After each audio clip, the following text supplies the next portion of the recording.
is 100 amino acids are there. So the comparisons is not possible or not trivial using by hand method. That's why we need the use of computers here. So that's where the bioinformatics play the role here. So the definition of bioinformatics is using computer science for managing biological data, simplest definition here. So the second method, which is a visualization method or graphical method of pairwise sequence alignment here. So the pairwise sequence alignment, the dot plot alignment, it gives a visual overview of all possible alignments. So it has many names. So visual method, graphical, visual method, graphical method, 2D dot method, like several names are there here. So easily you can see what is happening between the two sequences. So the approach of dot matrix is very simple. I shown that two sequences GA TTC TAT, and second one is CTT CTA. Two sequences are there. I'll take two sequences, one forming the side of a matrix and another one forming another side of matrix here. So base and side of the rectangle here. So my two sequences are arranged like this, forming axis for a grid here. So here then what I do is assume that this is a grid of lines.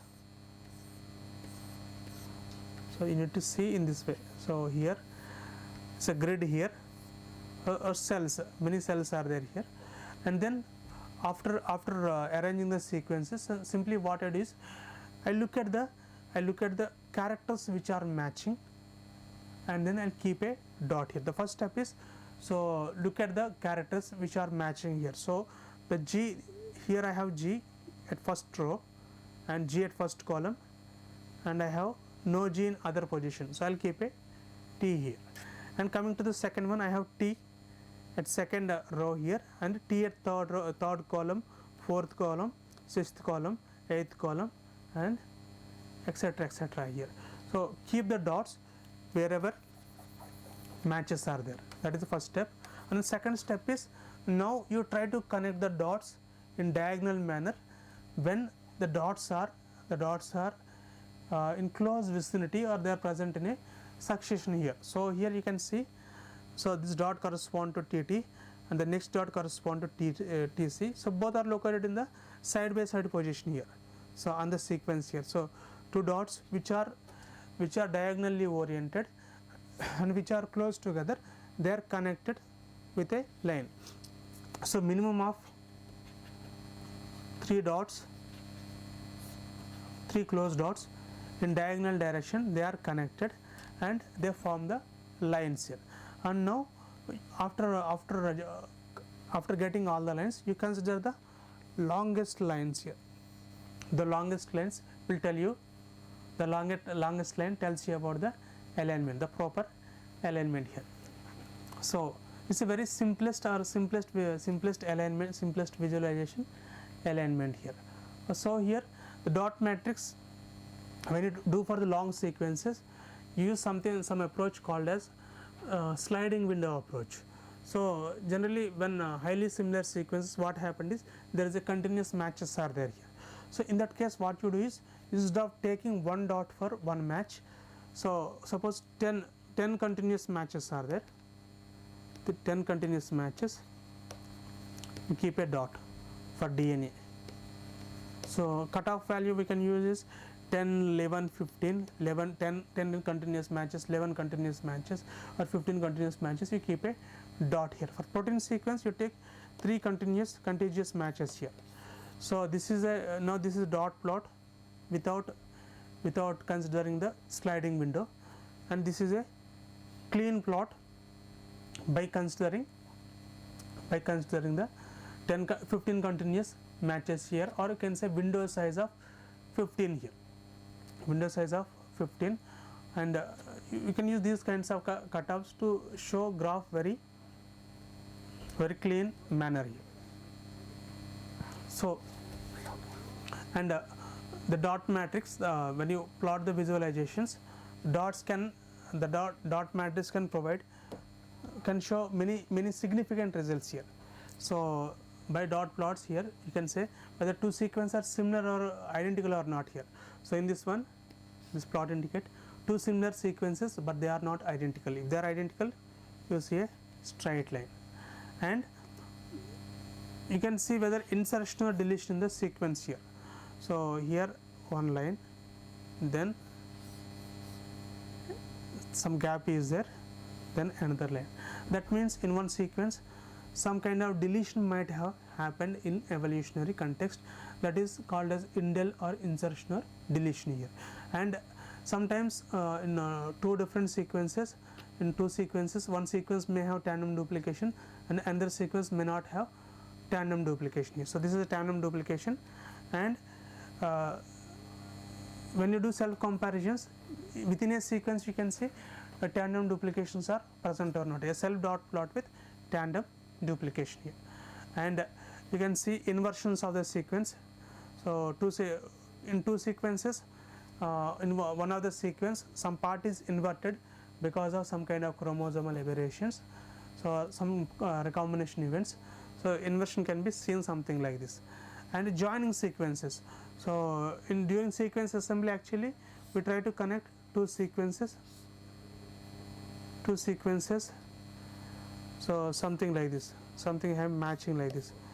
So all this will form a longer sequence. So joining sequence means end of one sequence is matching with beginning of another sequence. So dot matrix can show different kinds of visualization based upon the visualizations. So it has several applications here. So it can, dot matrix method can reveal insertions or deletions. It can find out duplications of the sequences, and repetition, and it can be tandem repeat, inverted tandem repeats. Presence of them can be easily identified using dot matrices here. So a self comparison of sequence using dot plot can tell about similarity between chromosomes and presence of tandem genes, and if it is a protein sequence comparisons, repeated domain presence or not here. And you can see whether the sequence which is present are low sequence complexity or high sequence complexity. So sequence complexity is something like this. So when you have a series of A's, that is low sequence, and you have ATA, then TAA, so TA is repeating, then that is mid sequence complexity, and GCAT, TACGT, this is a high complexity sequence. So there is no matches, no repetition of the elements are there. So that can be easily identified using dot matrix here. So the dot matrix or the dot plot visualization can be done using several tools, several online tools here. So there is a tool called as Dotlet, which you are going to perform in our lab. It's a Java based application. So we'll take real sequences and we try to understand so how the application of dot plotting for sequence alignments here. So Dotlet is there. Compare and dot plot of genome computing group Wisconsin's package is there, and Gene Assist, Daughter, Strider, and Emboss's dot matcher tool. Several tools are available. So we try with Dotlet, and also we'll try to see using emboss approach. So these are the tools for dot matrices here, and although the dot plot method looks very efficient, but it has some limitations here. So basically it is telling you the visualization, but it's very difficult for us to tell whether the alignment is statistically significant or not here, and we don't know when to use dot matrix method. If similar two sequences are not at all similar, then there is no point in using dot matrices here. So it cannot resolve the similarity that is interrupted by many insertions and deletions here. And to tell the best alignment, best possible alignment or optimal alignment using this method, because it does not give the score here, and here the actual alignment is not shown by the programs here. So these are the limitations here. So that's why you have another method called as dynamic programming approach here. So we'll learn about dynamic programming approach in next session. So thank you for listening to my class here. So in today's session we learned about various methods of pairwise sequence alignment, focusing on dot plot methods with its applications. Thank you from Team Bioinformatics.